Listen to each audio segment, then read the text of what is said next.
कभी सोचा है कि पुराने भारतीय फिल्म स्टूडियोज के अंदर आखिर चलता क्या था? वो दुनिया कैसी थी जहां फिल्में बनती थी, सपने बनते थे और टूट भी जाते थे? तो चलिए आज आपको सीधे लेकर चलते हैं 1940s में बने भारत के सबसे बड़े स्टूडियोज में से एक जेमिनी स्टूडियोज के अंदर। और हमारा गाइड कौन होगा? खुद अशोका मित्रन, अपनी कहानी पोएट्स एंड पैनकेक्स के जरिए। ये कहानी है मेकअप की मोटी परतों के पीछे छिपे असली चेहरों की, एक ऑफिस बॉय की जलन और एक जीनियस की कामयाबी की, और हाँ, एक ऐसे राज की जिसकी गुत्थी सुलझाने में सालों लग गए। तो तैयार हो जाइए जेमिनी स्टूडियोज की इस अजीबो-गरीब दुनिया में गोता लगाने के लिए। तो कहानी की शुरुआत होती है इसके टाइटल से ही। चलिए सबसे पहले स्टूडियो के उस हिस्से में चलते हैं जहां से सारा जादू, या यूं कहें कि सारी लीपापोती शुरू होती थी, यानी मेकअप डिपार्टमेंट। अच्छा, एक बात पहले ही साफ कर दूं, ये पैनकेक कोई खाने की चीज नहीं है। ये उस जमाने के एक बहुत मशहूर मेकअप ब्रांड का नाम था, और जेमिनी स्टूडियोज इसे कोई छोटे मोटे डब्बों में नहीं बल्कि ट्रकों में भर भर कर खरीदता था। यही वो चीज थी जिसे एक्टर्स के चेहरों पर पोतकर उन्हें कैमरे की तेज लाइट्स के लिए तैयार किया जाता था। और ये मेकअप रूम भी कोई ऐसी वैसी जगह नहीं थी। सोचिए जरा, ये रॉबर्ट क्लाइव के पुराने अस्तबल में बना था। चारों तरफ बड़े बड़े शीशे और इतनी तेज गरम लाइटें लगी होती थी कि एक्टर्स के लिए वो जगह किसी जलती हुई भट्टी से कम नहीं थी। पर मजे की बात ये थी कि इस तपती हुई जगह पर देश के कोने कोने से लोग काम करते थे। मतलब एक तरह से ये राष्ट्रीय एकता का जीता जागता नमूना था। यहाँ का सिस्टम भी एकदम पक्का था। एक सख्त हायरार्की थी। Chief makeup artist main hero heroine को संवारता, उसका senior assistant side hero heroine को, और जूनियर असिस्टेंट बेचारे कॉमेडियन को। और इस पिरामिड में सबसे नीचे वो था जो हमारी कहानी के लिए बहुत जरूरी है, ऑफिस बॉय। नाम का तो बॉय था, पर असल में वो 40 साल का एक आदमी था। उसके दिल में एक्टर, राइटर या कवि बनने के बड़े बड़े अरमान थे। लेकिन उसकी किस्मत देखिए, उसे काम क्या मिला? एक बड़े से बर्तन में मेकअप घोलकर भीड़ में खड़े एक्टर्स के चेहरों पर पोतने का। और उसकी यही दबी हुई हसरतें उसे अंदर ही अंदर कड़वाहट से भर रही थी। अब आते हैं कहानी के असली ड्रामे पर। ऑफिस बॉय की इस सारी कड़वाहट और नाकामी का जिम्मेदार कौन था उसकी नजर में? वो था जेमिनी स्टूडियो का नंबर 2 कोथामंगलम सुब्बू। इन दोनों में जमीन आसमान का फर्क था। एक तरफ था ऑफिस बॉय जो पढ़ा लिखा होकर भी खुद को नाकाम और बेकार महसूस करता था, और दूसरी तरफ था सुब्बू जो हमेशा हंसमुख रहता था, हर काम में माहिर था और बॉस का सबसे वफादार आदमी था। ऑफिस बॉय को लगता था कि उसकी हर मुश्किल की जड़ सिर्फ और सिर्फ सुब्बू है। और देखिए, सुब्बू कोई मामूली इंसान भी नहीं था। वो तो एक चलता फिरता जीनियस था। फिल्म में कोई भी प्रॉब्लम आ जाए, सुब्बू के पास उसके 10-12 सल्यूशन तैयार रहते थे। वो एक बेहतरीन कवि था, एक शानदार एक्टर था, और सबसे बढ़कर बॉस के लिए पूरी तरह से समर्पित था। और शायद उसकी यही काबिलियत उसे ऑफिस बॉय की आंखों में और ज्यादा चुभाती थी। ऑफिस बॉय ने अपने दिमाग में ये बात पत्थर की लकीर की तरह बैठा ली थी।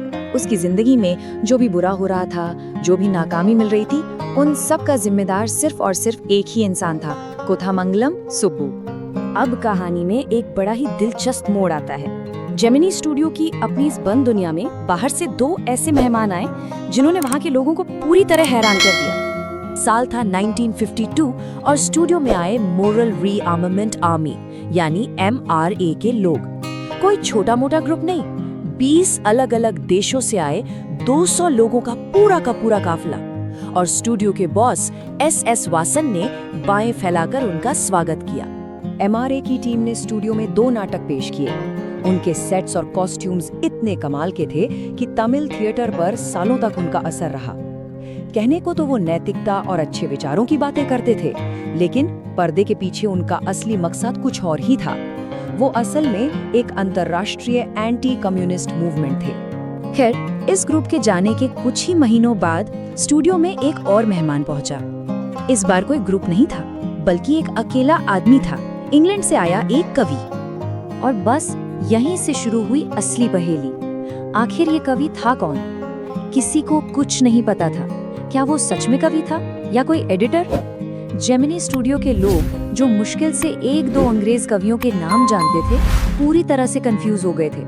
उस आदमी ने स्टेज पर आकर 1 घंटे तक भाषण दिया, लेकिन मजाल है कि किसी को एक शब्द भी समझ में आया हो।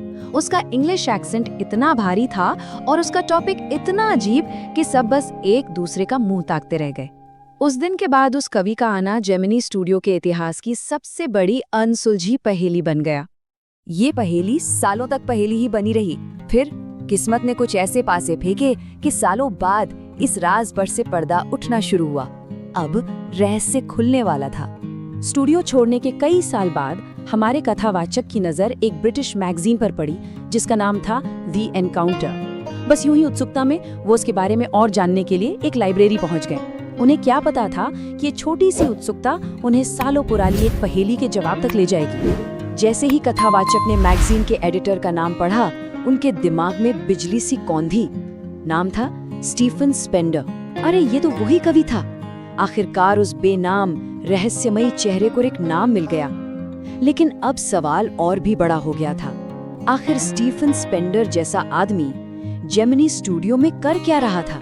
पहेली का आखिरी और सबसे अहम टुकड़ा मिला। सालों बाद सड़क किनारे 50 पैसे में बिक रही एक पुरानी सी किताब में।